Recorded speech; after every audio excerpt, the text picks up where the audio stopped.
Thanks for attending the talk tonight, and I really wish I could be there, but I'm sure Lisa's going to keep you really entertained and hopefully informed through the evening. I just wanted to check in sort of from the whole Kelly Lynch Dietitian brand, and just to sort of explain why we've labeled this talk Feeding Your Feelings rather than a talk on sort of nutritional requirements to lose weight or whatever. Through my couple of years as a dietitian, I've just found that it's really not necessarily a lack of education issue for a lot of people in terms of eating badly. People often know why food is, like, sort of what foods are high sugar or low nutrition, but they still tend to eat them. And that's where I started my whole journey on emotional eating awareness and emotional eating therapy, and then obviously became the coach because I felt like I needed to help my clients handle their lives more than teach them what was sort of nutritional and not nutritional. And so tonight Lisa's going to be talking a lot about emotional eating in terms of the framework that we work from with Kelly Lynch Dietitian, in terms of discussing food, emotions, and belief systems or mindsets surrounding your body and surrounding food. And I think I just wanted to give a little example before you begin your talk. The typical type of client that's probably sitting watching this video right now are educated, active, or know they should be active but not, got access to healthy fruits and vegetables and oats and maybe even chia seeds and nut butters and all those things.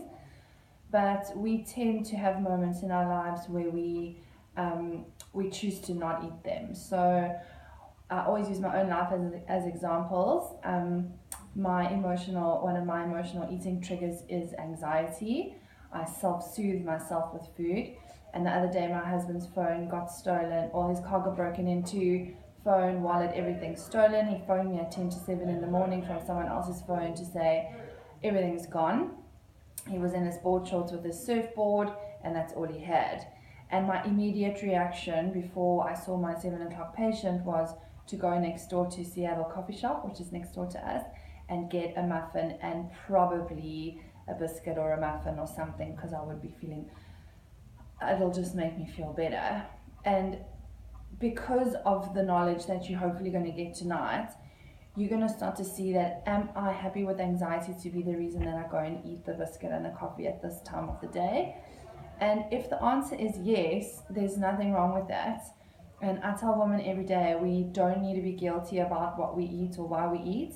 The power sits in the knowledge of deciding whether that emotion is going to be, are you happy with that emotion driving the act of eating? So because I went, anxiety wants to go and eat, I'm actually not cool with that, I didn't go. Another example where I did sort of succumb or allow the emotion to make me go and eat was, we were at a restaurant and the chef is a friend, and he said to me as I walked in, he said, you have to have the chocolate fondant, like you have to, it's the best thing ever. And in my head I thought, well, do I want it? It's high sugar, it's not very nourishing, blah blah blah. But I weighed up the pros and cons, and I sort of listened to my reason, and my main reason for having it was because it would really make his day, fruity to fruity. And I kind of put the sort of fear aside and thought, this is actually the right thing to do in this moment. And I had the chocolate fondant, enjoyed it, and attempted to let that guilt go. And this is the power of conscious or intuitive eating. And I hope tonight you walk out there with tools to go, these are the things my husband or my boss or my car or my anxiety or my sort of boredom or whatever is actually the thing that makes me want to eat badly. And because of that, I'm going to sort of instill power or consciousness awareness in myself and go, is this a moment where I'm happy with that being a trigger or not? And as I've just said, sometimes the answer is yes. So it's not to say that once you know your emotional eating triggers, boom, you're never going to eat emotionally. But if you're aware of it, that when I'm angry, I don't even think about food, but when I'm anxious, all I want to do is self-soothe. It gives me power to decide. And I always say, always ask yourself where that power is sitting. Is the power sitting in the food, or is the power sitting in you? And if you know why you want that food, you actually get to decide.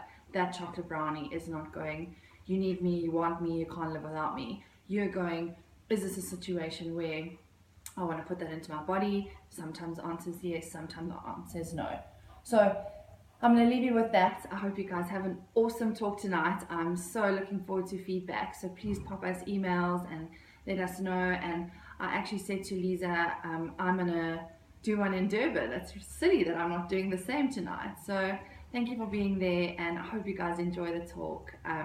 Lots of love from Durban. Bye.